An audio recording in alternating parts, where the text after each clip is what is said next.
Welcome to the Child Welfare Information Technology Systems Managers and Staff webinar series brought to you on behalf of the Health and Human Services Administration for Children and Families, Children's Bureau, and presented by ICF International. Today's discussion is entitled Moving to Agile, Real-World Success Planning for Title IV-E Agencies. I'm Elizabeth Martinko. I'm your host and your moderator for today's webinar. Attendees are encouraged to participate in our webinar with questions and comments. All of our participant lines are muted right now, but we will open them at the end of the presentation for questions and conversation. You also can submit questions at any time using the GoToWebinar chat feature, and those will be addressed during the discussion at the end of the webinar. For those of you who haven't participated in one of our webinars before, you should have a GoToWebinar dialog box. It's usually on the right hand of your screen, although you can click on it and drag it around on your screen. If you don't see it, you should see a small orange box with a white arrow. If you click on that, it will open the dialog box.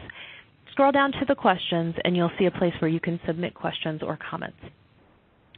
We also understand that some listeners have very specific questions about how CWIS will operate and about certain topics in the context of CWIS.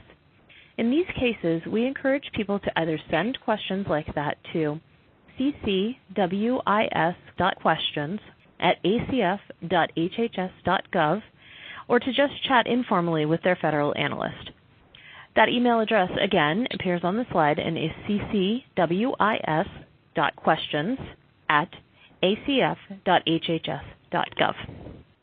So let's meet today's speakers. With us today from LeadingAgile, we have Jim Cundiff. He is the president. Michael Fortunato, a management consultant, and Devin Hedge, also a management consultant. And at this time, I'm going to turn things over to Jim Cundiff to get us started. Jim? Hello, everyone. My name is Jim Cundiff, and I'm the president of LeadingAgile.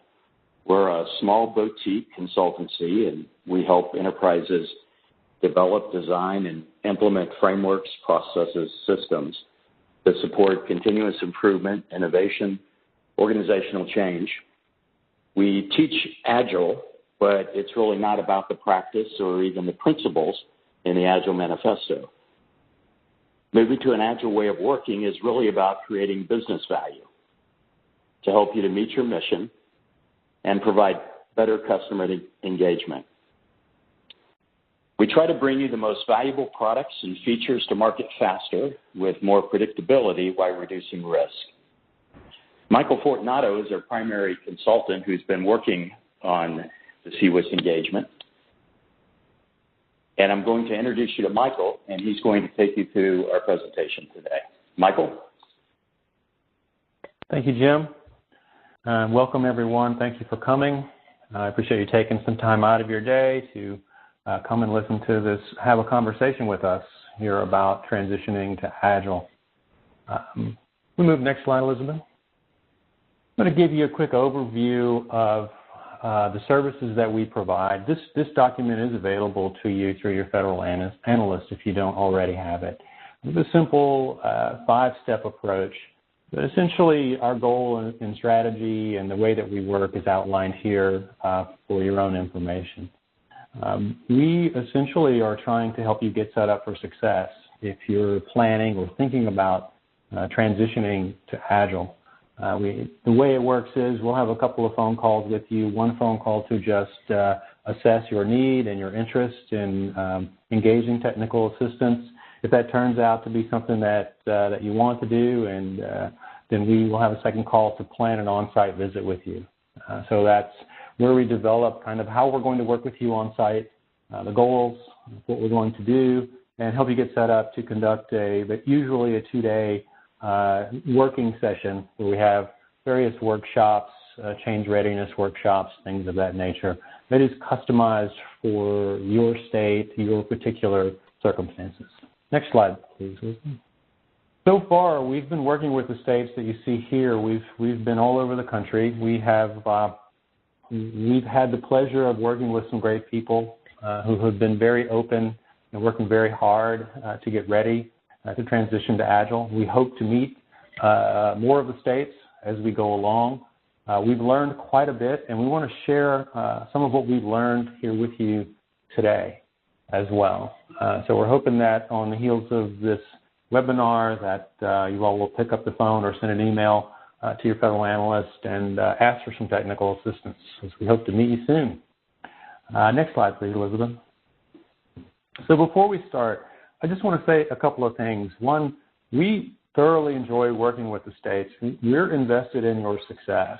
The ultimate goal here is, protecting children and families, and we are invested in that success. We want to do everything that we can in the short time that we have with you to help you get set up to transition to Agile, to develop a new CWIS system, or whatever it might be. We're continuously trying to improve our approach. We know it's a dynamic situation. Every state is a little bit different, but everything we do is in the context of organizational change. So as Jim mentioned earlier, we do teach you Agile. We do Agile foundations and level set, but only in the sense that we want to make sure that you guys understand what you're signing up for, and to allow us to have conversations about what it would take in order to create an environment where Agile can thrive. So today, we're going to share some new material with you, and we really want your feedback on the material because we want our message to be clear and accessible and as simple as possible, considering the complex subject matter that we're talking about. Organizational change is very complicated, can be very complex. We're talking about human systems. But what we try to do is set up a process that allows you to move through it in a way that is right for you, and then most of all, just making you aware of all the things that you need to be aware of, short-term and long-term, in order to be successful. Next slide, please. So today we're going to share with you some of the common strengths and challenges that we've encountered and learned about in working with the states that we've already worked with. Surprisingly, these issues and things that we've discovered are not that different from the things that we learn in the corporate world. Changing an organization, they have similar characteristics. And we're going to share what we've learned with you and give you an example of what the output of that looks like when we come on site. And again, we encourage you during the question and answer session to share your feedback. If you've experienced these things, if you see these same things in your state. Because we want to encourage that knowledge and information sharing across the states. We can only do so much coming in as a consultant. There's a ton of value in sharing your experiences, sharing the successes that you've had with other states that are looking to go down the same path. We're going to share with you 5 key success criteria that we believe are important for transitioning to Agile, to being set up to deliver that business value that Jim talked about in kind of a lean sort of way. So you can deliver as much value as possible with as few setbacks and waste and all those things that can get in the way of getting things out the door as possible. It's an ongoing process. We understand that. And we're going to throw quite a bit of information your way today. I hope that it won't be confusing, that you'll get a sense of what you're up against, and it'll give you a greater sense of what you would need to do if you're looking to get started. At the end of the conversation, we're going to look to have an interactive discussion. So I'm going to try to wrap up in about 45 minutes if possible, at the latest at an hour, to allow at least a half hour for discussion after we've finished. Okay, next slide, Elizabeth, please. I'm going to talk a little bit about common strengths and challenges. We use a technique called the force field diagramming with the states that we've worked with. We find that it is an excellent way to start the conversation of, as an organization, what are the things that we see that we can build on? What are those things that we know are going to be challenges for us when we think about changing the way we work, moving toward a more agile way of working?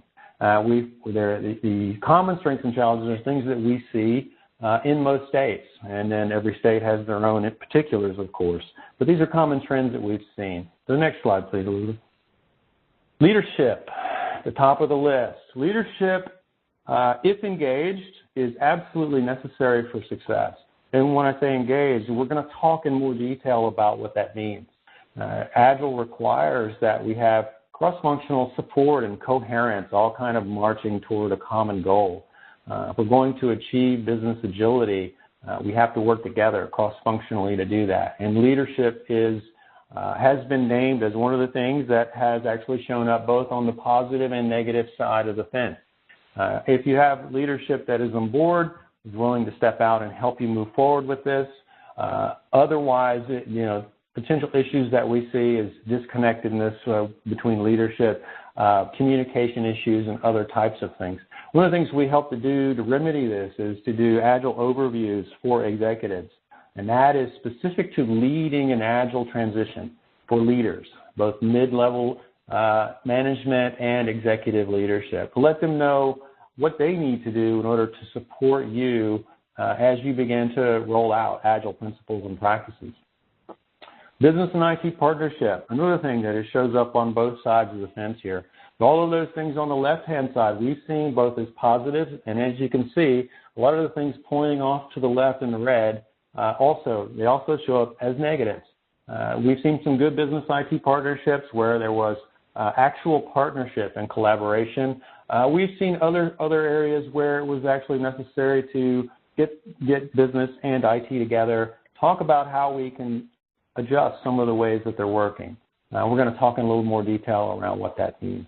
Vendor management, we've seen examples of successful vendor management where there were partnerships and collaboration with vendors, and we've seen the opposite.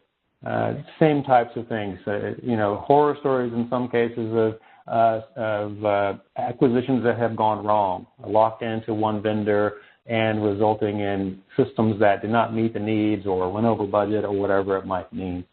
We actually try to help you get set up to manage vendors in a way that's going to support and enhance your move to Agile.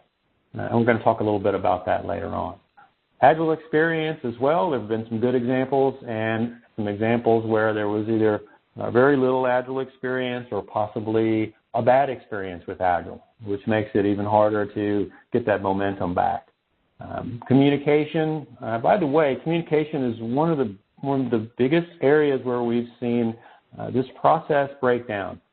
Communication is something that's often overlooked, but very rarely is it done in a way that supports the needs of everyone and keeps everyone informed and moving forward. We do quite a bit of work on how communication should happen in a transition to Agile when we come on site. We've worked with some great enablement teams, some folks that are very dedicated to the success of moving towards CWIS in an Agile way, and we look forward to meeting more enablement teams. It is one of the key aspects of making the Agile transition work. You need a dedicated team of people who can take the time to remove impediments and continue to drive the conversation and to instill that sort of discipline and leadership that requires to move to Agile. A few other things that we've seen that are potential issues that have been common. A big one is work in process and space for change. Everyone is overloaded in the States. We understand there are budget cutbacks. There are field workers who spend a whole lot of time just trying to get their job done. There's not always a lot of space to learn how to do something differently, to change the way you work. It is, however, one of the important questions that you have to answer if you're going to move forward. Procurement typically has been done in a more traditional way. We try to help you move procurement to the left side of this fence here and get them working with you as a positive. We're going to talk about how we do that as well. And, of course, the legislative process. Not very Agile process, and this differs from state to state. Not necessarily something that you can do about it, but we do want to be aware of how it works and how we can best work within that legislative process and plan for it from a risk management perspective. Next slide, please, Elizabeth. What you might see as an output to this is something like this. So we'll take all of those strengths that come up on the left-hand side and the challenges that come up on the right-hand side. We'll assign them an arbitrary strength, 5 being the strongest, and 1 being the weakest. What we try to do is figure out how we can strengthen those things on the left-hand side. If something is a 1, how can we get it up to a 2 or a 3? What specifically do we have to do? Things are on the right-hand side that are resisting our move to Agile. How can we reduce or eliminate the impact of those things? It is a great way to begin putting a little rubber meets the road into this conversation. We've talked about where we are, and if we want to really change some things, what do we have to do about it? We'll do this initially on site with you. We recommend that you do this exercise again periodically, every 4 to 6 months, and to make sure that you're checking back that you are continually updating these high-level, broad types of strengths and challenges as you go along. Next slide, please. It would be a little more specific when we talk about what kind of challenges and what kind of issues that we see out there. Siloed operations. We spend a lot of time trying to connect up the different cross-functional areas so that we can generate an end-to-end type of approach. Lack of visibility. If you can't see what's going on, and this may be both internally and working with vendors, very hard to manage, and it's very hard to adjust in an agile way. Too much work in process. Clearly, we've talked about that already. What we find is dependencies are one of the bigger things that show up when you start moving toward Agile. Dependencies that maybe you were able to deal with before are no longer tolerable. And so we have to really work to eliminate those dependencies where possible. Firefighting is a result of a traditional approach. These projects get behind, shifting people around in order to meet some emergencies, and it's kind of a boomerang effect. We see this quite a bit. Lack of end-to-end ownership. Everyone owns their piece of the pie, but we need actually ownership of that entire process, that delivering value from the time we decide what value is and what we want to deliver to the time it's actually delivered to our users. Inconsistent management support, no fault of management. Oftentimes, consultants and organizations go down the Agile path without making it clear to middle management what their role really is. And there are a lot of misunderstandings about how managers operate within an Agile environment. And finally, recurring patterns of dysfunction. And by that I mean certain points in a project process whereby there's always rework, or there's always some sort of problem that requires a firefight. Those kinds of things that you see over and over and over again. We want to bring those patterns to light and start to adjust them, make sure that we can eliminate them as we move to Agile. Next slide, please. Okay, we're going to talk a little bit about change readiness. This is one of the major functions of our visits, right? We're trying to assess where you are, where you want to go in your Agile transition, and ultimately how you're going to get there. What are the constraints on achieving that ideal, and how far can you go towards your goal? Next slide, please. Current state. Well, current state starts with things like the common strengths and challenges that we talked about. We're also going to do some other things to get a sense of, what your organization is like, how things are working currently. Once we understand your current state, we call the Agile level set. This is a form of Agile foundations, but it's really based in your current context. So when we talk about Agile, and we talk about all of the different principles and practices, what we're trying to do is not teach you how to do things like stand-ups or backlog management. What we're trying to do is give us all a common understanding of what Agile is and what Agile means to you, so that we can evaluate our future state and our vision. Once we understand current state, we've level set on Agile terms, Agile principles and practices. We can help you lay out the vision if you don't already have one. The vision is essential to the entire process because it's that North Star by which we make decisions. We're working iteratively and incrementally in the Agile space. We've got to keep our eye on the prize. And the vision, and actually just going through the process of crafting a vision, can be incredibly valuable.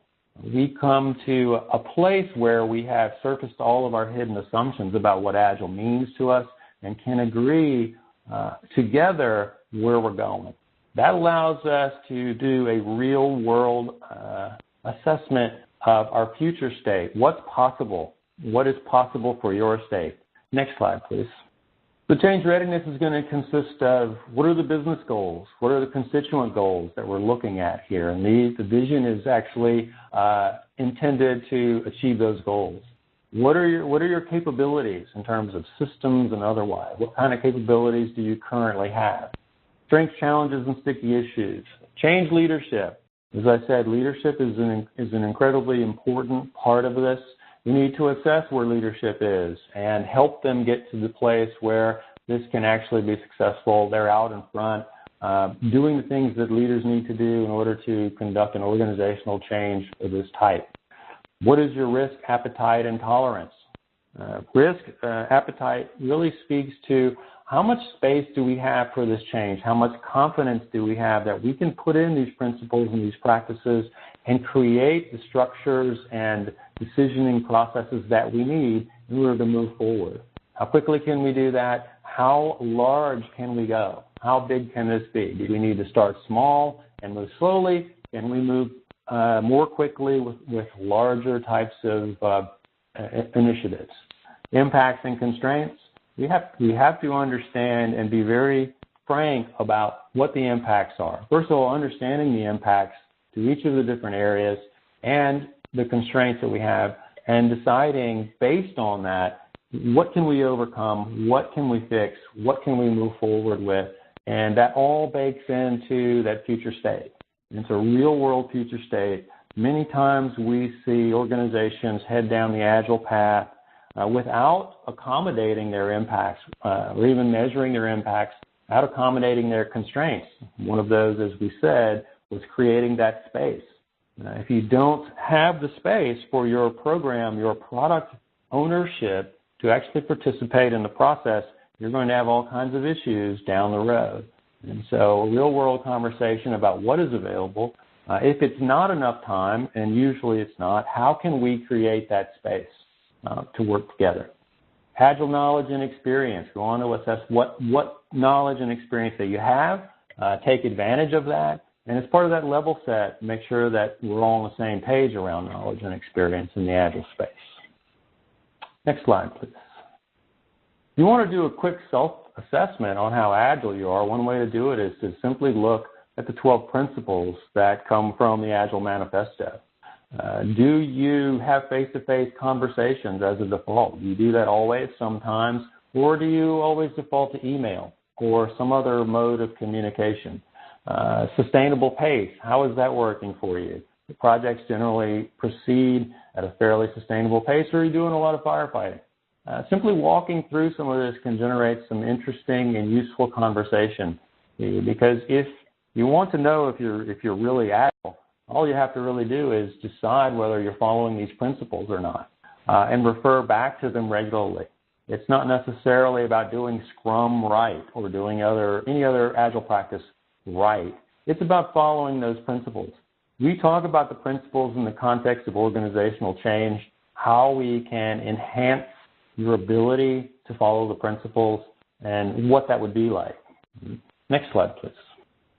For the Agile level set, which I mentioned earlier, again, in the context of what's your business goals, let's talk about Agile principles and how we might apply them. Let's talk about what we call the basic model, which I'm going to talk about a little further on. If you understand what the basic model is in the Agile world, so a backlog, a team, and a consumable output, you can take that basic model and you can tweak it and customize it for your needs, knowing what the potential impacts of tweaking the model are. Oftentimes, when we come on site, we find that there is Agile functioning. However, there are certain common characteristics of dysfunction that have happened as a result of tweaks to the basic model. We want you to understand how the basic model works so that you understand not just that Scrum consists of these types of ceremonies and these activities and these roles. We want you to know how to design those roles for success in your particular environment. Dedicated teams. Can you create dedicated teams both for change leadership and for Agile execution? People whose job is to be on that team and to work toward that success. Multitasking and sharing of resources across teams is one of those things that can lead to a whole host of issues, including that firefighting issue that we talked about earlier. Where are you on the business IT partnership scale? Do you have a good relationship between business and partner and IT? Is it a shared risk model between the two? When we find that business and IT are on the same page and they have shared risk, then it is much easier to come up with a solution that works for the end users. Business knows what the users need. IT can actually help them craft a technical solution that works for their users as well as the internal architecture that you have. And building structures for agility. What does it look like? What does the structure look like? We have to make decisions both at the execution, the team level, the program level, and the strategic level. What does that structure look like? What teams, what processes, what activities and outputs and outcomes are we looking for? Next slide, please. Future state. Future state is about the vision. It's about business goals. Once we've established your vision and we understand what your business goals, then we can then start to talk about, well, how would we deliver these capabilities to our users? What's our rollout strategy? What do we need to deliver in first, second, and third? Right? What gets us the most bang for our buck, the most value to our users? What are our capabilities that we want in the future state? How flexible and adaptable can we be? Do we want to be? Our gap analysis. So here's our future state. Here's our constraints and impacts. Here are our gaps. How are we going to address those gaps? And again, risk appetite and tolerance comes in here because it plays into your rollout strategy, your change management plan, your roadmap. We try to, very early on, once we've established what your future state looks like, we have a gap analysis, we know at a high level what your rollout strategy looks like, then we can create a high-level roadmap that will give you the path to where you're going, and you can begin to fill in communication plans, training plans, and other types of things to support that roadmap. We'll also talk about building the decision framework to support all of this. You think about it, being agile is really about who makes what decision when, with what information, and to what level of detail, and the empowerment and delegation to make those decisions. We try to drive decisions down in the agile world as much as possible. We want to have business agility, want to deliver business value. We want the right people making the right decisions with the right information. And that's one of building the decision framework, one of the most important things that we help you do as you move forward. Next slide, please. So again, what is and what is not possible for you? Can you create the space? Can you conduct agile procurement? How much flexibility do you have in your process to do agile, to do procurement in a way that supports collaboration with a vendor, that supports flexible scope? How flexible can that scope be? Do you have the leadership support that you need? If not, what do we need to do to get leadership prepared? End goals and constraints. And one thing that we find is very important, and this is, if those of you have read any of Cotter's change management books, you find that quick wins. Anytime you start an engagement of this size, you want to be able to show success early on. We encourage states to have a quick win strategy. How are we going to get that big feather in our cap early on to demonstrate that this is working and that we're on the right track? Okay. And overcoming complacency. Complacency being another one of Cotter's assertions, in that when things seem to get hard, when moving to a new way of working seems hard, people tend to fall back on the old way of working and decide that it's just good enough. The new way of working, I don't have the time, it's too much. How do we overcome complacency? How do we plan for complacency and send the message out within our communication strategy and talk about what's in it for me? Because people want to know what's in it for me. And if they don't know what's in it for me, complacency can set in. Next slide, please. Okay, success criteria number 2, creating strategic alignment. Next slide, please. The elements of strategic alignment. Well, all of this is related, as you're probably starting to see. The vision and change leadership are essential parts of strategic alignment. We need leadership on board and leading the charge. We need a focus on project success, which means we need to open up those silos. I don't use the term breaking down anymore. I actually have a slide in here. It's kind of a little funny thing about breaking down silos, because you never really break them down. What we do try to do is open them up. for greater transparency, greater communication. Because we need to connect strategic decisions with the actual execution and the software that's being developed. The way we do that is by developing this interaction model. You develop the interaction model with our help and that decision framework. If you create that decision framework, much more likely that it's actually going to be used out in the real world to get things done. And in general, we're looking for coherence, consistency, and transparency to the entire system. That is strategic alignment, vision leadership, everyone focused on project success with their eye on the prize. Transparency, strategic decisions connected with the software that is coming out and the capabilities that are being delivered to users. Next slide, please. We've been talking about leading the change here, and what does that really mean? Well, here's a list of things. There are other things, but we're not addressing now particular leadership style. So we're not talking about authentic leadership or servant leadership or relational leadership. But we're talking about doing the things that are necessary in whatever your particular style is in order to lead this change. Communicating the vision, being visible and engaged, prioritizing and optimizing. In the Agile model and in business agility, one of the hardest things to do is actually pick this thing over that thing. You need leadership to prioritize and to optimize. Think holistically of the whole system as across the entire organization, utilizing the system that we put together. So if we build a decision framework, empower those decision makers and allow them to make those decisions. Removing impediments. We need leadership out there. We cannot remove impediments that happen between different functional areas without upper management. It just simply will not happen.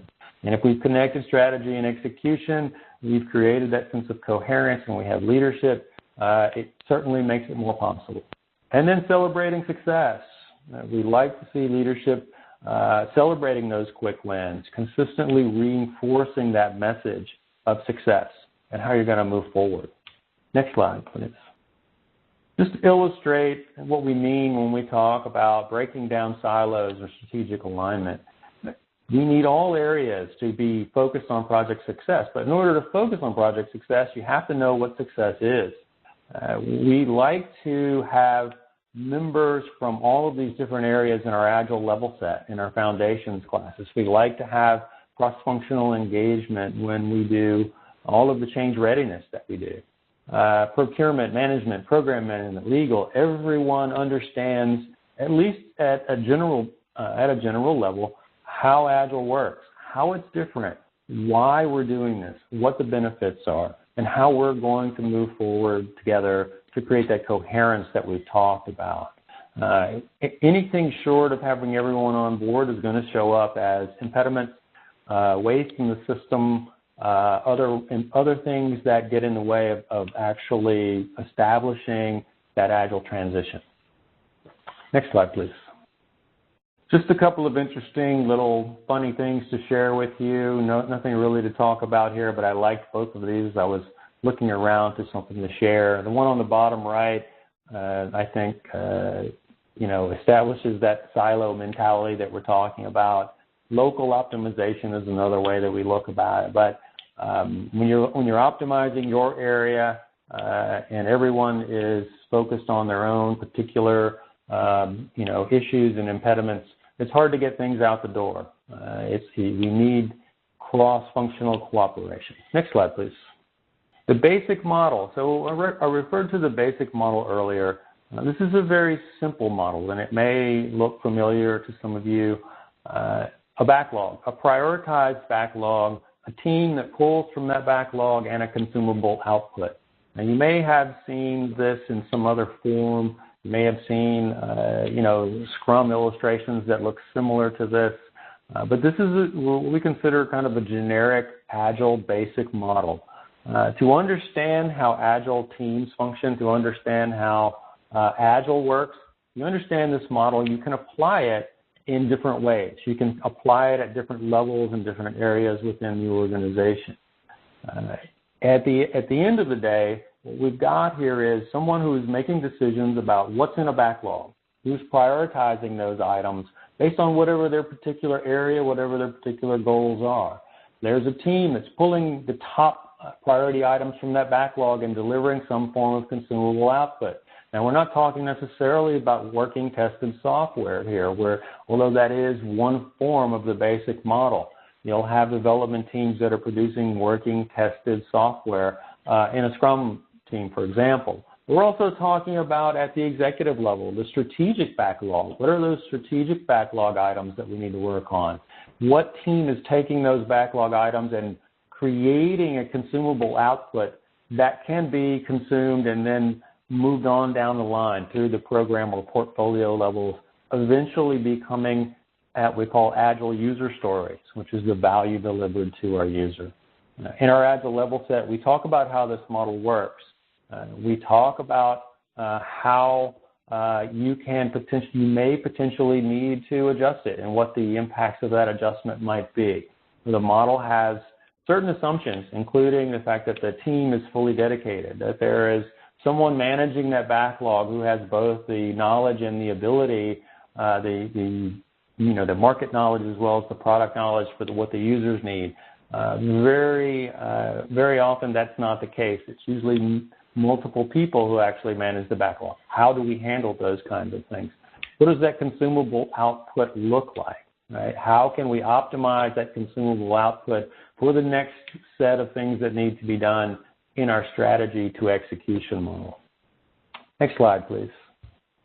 So we talked a little bit about decision frameworks. What do we really mean by that? When we talk about decision frameworks, we're talking about a system whereby the strategic team connects to the program team, connects to execution. We're connecting, at any given time, we can find out where the elements of our strategy are. How are they being developed? What is the current state? When can we expect to see them? We're informing decision making. So if you can see end-to-end what's going on and you have the proper feedback loops set up, you can make better decisions about what your priorities are. Oftentimes we see that decisions are being made at the lower levels that probably should be made at the higher levels. And that happens sometimes because there's no space. The people who probably should make the decisions do not have the space and time to devote to it. So someone further down the line is making decisions. That leads to potential dysfunctions and common patterns that we see pretty often. But this model, if you set it up right, it facilitates continuous improvement. It gives you a tool for continuous improvement where you can constantly tweak and tune the system and how you make decisions and ultimately how you can better serve your users and your customers. Next slide, please. During our on-site visits, we help you figure out what the decision framework for you might look like. That includes the structure, what teams and what people are involved, what roles are involved. How do things flow from one level to the next? What are the boundary conditions? Those are those consumable outputs that we talked about. So at the strategy level, what is the consumable output that enables the program team, the team at the program level, to make the decisions that they need to make, to be informed, to make better decisions? How are we measuring success with our metrics? And what are our feedback loops like? What information flows back up the chain to further inform decision-making and to give us that flexibility and adaptability that we're really looking for by moving to an agile way of working in the first place? Next slide, please. General characteristics of the decision framework. It's transparent. We can see what's going on. It's lean, so we're trying to drive waste out of the system. And by waste, I mean wait states, trying to reduce the impact of some of these fairly sometimes involved approval processes that happen, especially within government. How can we have coordination and coherence, right? It is coordinated and coherent if it's designed properly and we continue to follow the process that we've set up and try to improve it as we go along. Next slide, please. What might this look like in practice? This is a very simple example of the different levels of decision-making in our decision framework: strategy, program, and team.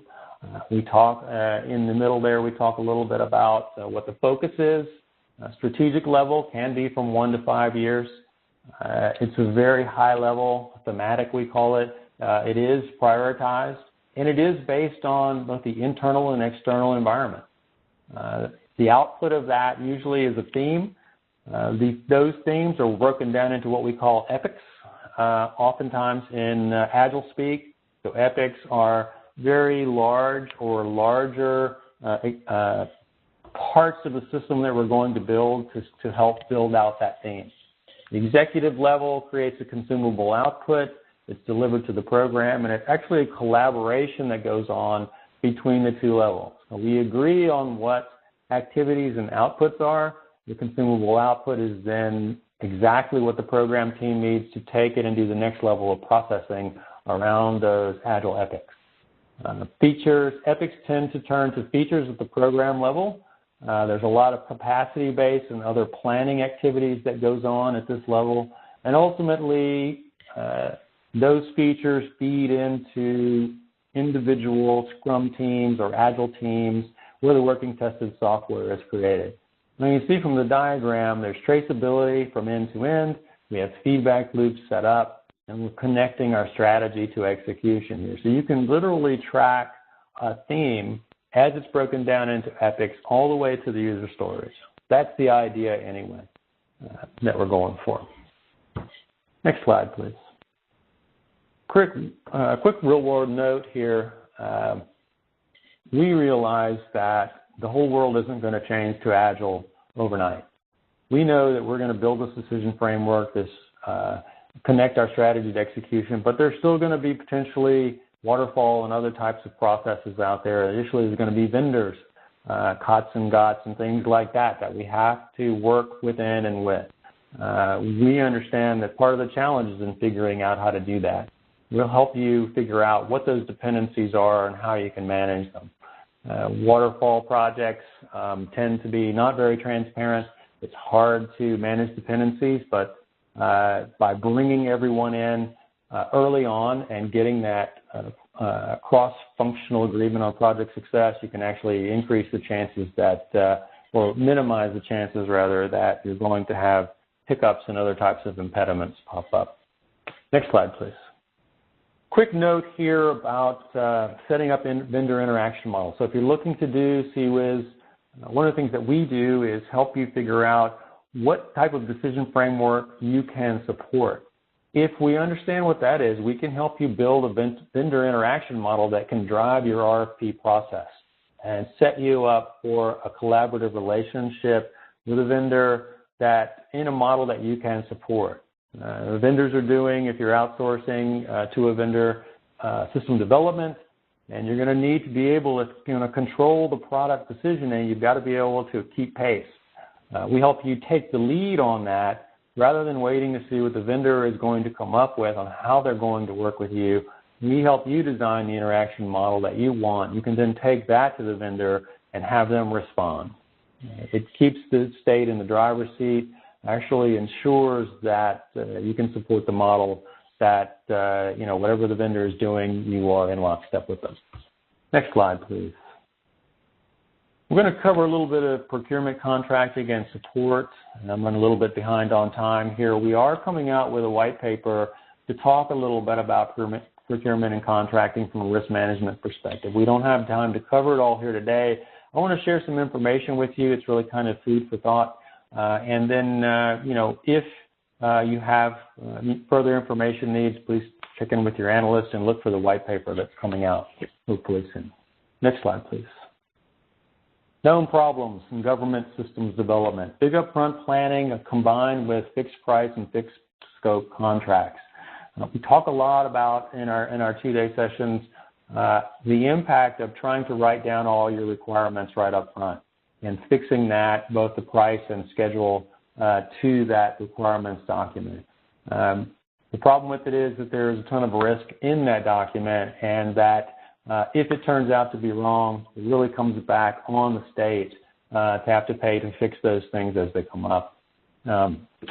We look for, common problems include, as a result of that, low quality and usability, reduced vendor competition. So you get locked into that one vendor, and it's hard to change simply because they've been working on this for so long. The cost to change and the time to change is just not possible. Cost overruns, so once that we figure out where the holes are in that document, someone has to pay in order to keep it going to actually get the system that we need, or get as close as we can. You have an increased amount of risk in this model that's not, the problem is it's not readily visible. The risk, a large part of the risk in this model is hidden. And so in Agile, we try to make that risk more transparent, and we try to create a shared risk model. Next slide, please. One of the ways that we try to bridge the gap between procurement specialists and legal and contracting and the Agile world is to find a kind of a common vocabulary. So if we can talk about, with procurement specialists, how we manage risk, how we control cost, how we can guarantee deliverables while having a flexible scope, and how we can define and manage quality, and how we focus on value, that allows us to open conversation for how this might be reflected in an RFP. There are many different ways to do it, and depending on your constraints within your state in terms of procurement and your risk appetite, again, there's lots of options for how this can happen. But managing risk and having a conversation in the context of risk is one of the ways to bridge that gap. Next slide, please.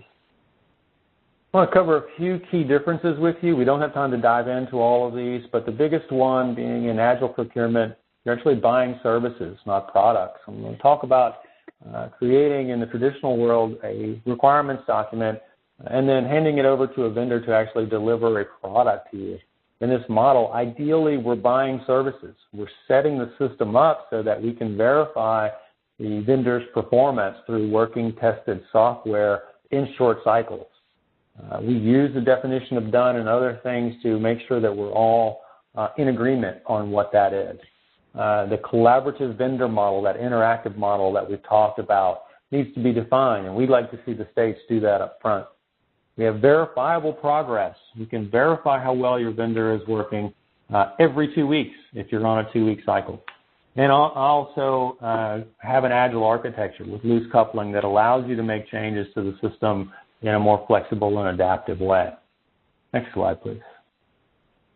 So final questions around procurement. Here's some of those hard questions that we've talked about. How much flexibility do you have? What is your risk appetite? How do you want to design your decision framework? And again, this is all partially dependent on that leadership model that we talked about earlier. Do you have leadership engaged to help drive this discussion between procurement and contracting and IT and business? What is your internal capacity to support Agile development teams? It's fine to talk about going to an Agile way of working, but can we actually support that? If we write an RFP, we design our interaction model, can we manage it? What are our constraints? And what are our verifiable quality standards going to be? How are we going to guarantee that delivery? Right? How are we going to judge vendor performance along the way? Next slide, please. There we go. Change management is a vast, very vast subject about something that can be very complicated and complex. We're talking about human systems here. There's a lot that's been written about change management, a lot that continues to be written about change management, both within and outside the government. We're not trying to educate you on change management here or even go into too much detail on how change management actually works. We want to give you a sense of how we approach it, how we think about it, and how we help states understand and to set up a structured change management approach that works for them. General characteristics, we take a systems approach, so we look across the entire organization at all the different moving parts. It's risk-based. It's based on how much change that we can handle, how much space we can create, and all those other things that we talked about. It requires structure and discipline. So there is a change management plan. It has to be flexible in an agile way, but there needs to be discipline about executing on the change management plan. Change leadership and change teams are an essential part of the structured change management process. Communication strategy, as I've said. Communication is usually one of the top lines and top priorities in your change roadmap. And that comprehensive plan with a very high-level roadmap is one of the outputs from our sessions. I'd like to be able to see very quickly, have a single-page view of our roadmap that we can then drill down on into the individual plans for more details. But having that roadmap, that single view, it actually shows all the different dimensions of your structured change model, I feel is important. Next slide, please. A few more characteristics. Informal networks and change agents. We recommend that if you know people who have influence within the organization, whether they're in management or not, that we build networks, that we build teams, we build informal support through these informal networks for the change. Generating those quick wins, generating positive buzz around what you're trying to do really does help supplement that more formal process of change, that top-down change, the drivers that we have there. Specific success measurements, both short and long-term, and as I said, generating quick wins is highly important. Just a note on some of the more research-based change management structures that we like. Cotter is one, ADKAR is another. We also use a little bit of neuro-leadership science. There's some really interesting things going on around organizational change that are brain-based. I recommend, if you have any interest at all, that you look up what's going on out in that space. Next slide, please. Along the lines of what do teams look like? What do change leadership teams look like? Executive sponsors. We like to see an executive change team of some sort that meets regularly, that owns this transition to Agile. They work with an enablement team who's more day-to-day, removing those impediments as the structured change management process moves forward. There are also things that are various centers of excellence and communities of practice. These are volunteer types of organizations and teams who build up within the organization, again, to promote that shared knowledge, build that fundamental sort of support for the change, and to share information clearly. Next slide, please. Now, the next two slides are some of the draft material that I mentioned earlier. We are putting together a change management playbook that we hope to help supplement this process and support it. So after we're gone, you'll have this to refer back to, kind of the structured approach, but with enough flexibility that you can customize it. Here, we're simply trying to show all of the different types of activities that need to happen and usually are happening in parallel, again, to make sure that the states understand what all is involved in actually transitioning to Agile. And as you can see, there's quite a few things. We call the multidimensional approach to this.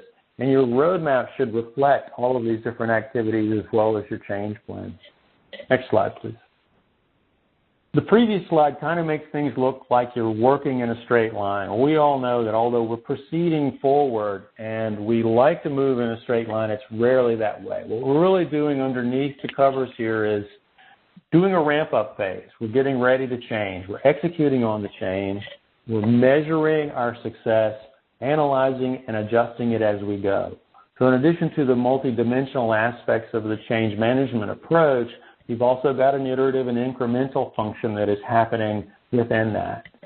So we lay our plan out, we execute, we measure, and we adjust. Right? And that is a continual process all throughout the change. Next slide. To see how all this ties together a little bit and what we're looking to do in the playbook, you can see kind of on the left-hand side, you've got the multi-level activities which are going on. For each one of those activities, we're looking at activities, outputs, outcomes, and questions that you could refer to as you move through the different processes. I want you to be able to see for each phase, for each line item on the left-hand side, the types of things you need to be doing, the types of deliverables you would need to produce, and what your ultimate outcome is. What is that greater purpose that we're trying to achieve with assessment, for example? In that case, it's a shared knowledge of our change readiness and to be ready for the next phase, which is design. This is in draft format. It is something that we're working on. We're interested in your feedback to this type of approach. Next slide, please. Quick example of what a roadmap might look like. Again, multi-levels, as you can see. The top two levels there are timeline associated with your rollout strategy. Most child welfare agencies kind of have a modular type approach. We've paired that up with vendor engagement and sort of a statement of work, a series of statements of work. In this case, there are short 3-month statements of work per module, or some statements of work per module. You can see that on the right-hand side there, module is all you see. That is just by design. That's a little further out than we want to plan for detail. And all the other levels here, of course, the levels in your particular state may vary, but communication will most likely be the second thing on the list. Next slide, please. So just to wrap up, success criterion number 5, Agile support and guidance. We believe and we know that to be successful in a move to Agile, that you've got to have ongoing support. We can only do so much in the short period of time that we're there. We can help you get set up for success, have a structured approach, build your decision framework, get your RFP process off to a good start. But once this thing actually kicks in, and even beforehand as you begin to collaborate with vendors, you need expert guidance and support. Next slide, please. That means Agile coaching, potentially having Agile expertise on the ground with you every day to support your teams. It is an excellent risk management technique. A good coach can help you navigate the minefield of moving to Agile. They can give you practical guidance that you need. Having a coach around, really the first week of the first month and the first year are the most important times. You're going to be making a ton of decisions. Having a coach or coaches on board to help you make good decisions, we think is essential. Next slide. Change management consulting. We kicked the ball off with change management consulting, but it is an ongoing process. As I said, it's multi-level. There's an iterative and incremental aspect to this and a continuous improvement approach. We recommend that you have change management expertise available to you along the way. Someone that you bring in on board or have access to it periodically, someone that can help you continue to improve your processes and improve that structured approach that you have. Okay, that is really pretty much the program for now. I think we have some additional information here. Next slide, please. So if you need further assistance, you can contact your analyst. We're available to, for phone calls through our process that we shared. For now, if you have questions, I think we're ready to move into the next phase of the discussion. There are a couple of slides here that have, let's run through these slides really quickly. A few references for you around federal government publications and guidance, which you're free to look up on your own with the U.S. Digital Service, the Digital Services Playbook, TechFAR, and the Office of Management and Budget. All have very useful information. And the digital plays are just here for reference. This is from the Digital Services Playbook. Just extra information that is very good reading and relevant to what we do. Okay, Elizabeth, I believe we are wrapped and we're ready for questions. Thank you. At this time, if you would like to ask a question, press star, then 1. You will be prompted to record your first and last name. To withdraw your request, press star 2.